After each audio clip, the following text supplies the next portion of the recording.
Imagine 3 personnes.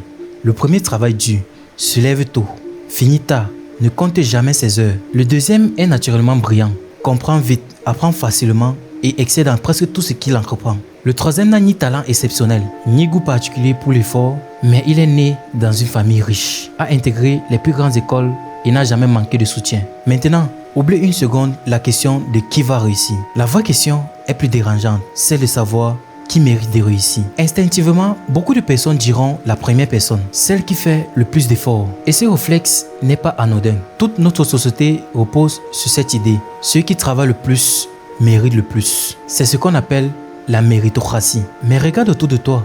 Des gens épuisés se lèvent à l'eau pour des travaux pénibles, pendant que d'autres, favorisés dès le départ, donnent des leçons de morale depuis leur canapé. Alors une question s'impose.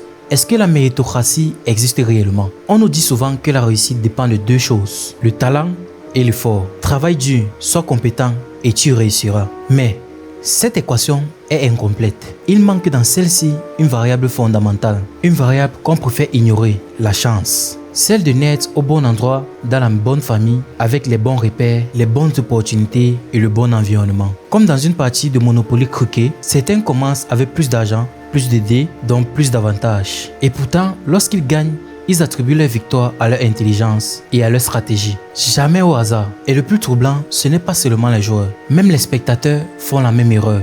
Même en sachant que le jeu est truqué, on continue d'expliquer la réussite par le mérite. Dans la vraie vie, c'est pareil. On confond souvent résultat et mérite. On regarde ceux qui sont en haut et on suppose qu'ils sont arrivés là uniquement grâce à leur travail. Et ceux qui sont en bas deviennent par défaut moins méritants. Et si on essaie de pousser le raisonnement plus loin, même l'effort n'est pas absolument sous notre contrôle. Notre capacité à travailler dur dépend de notre éducation, de notre environnement, de notre histoire, parfois même de notre génétique. Alors une question dérangeante apparaît. Est-ce qu'on mérite vraiment ce qu'on appelle notre mérite? La méritocratie existe vraiment, mais à une échelle bien plus petite qu'on essaye de nous faire croire.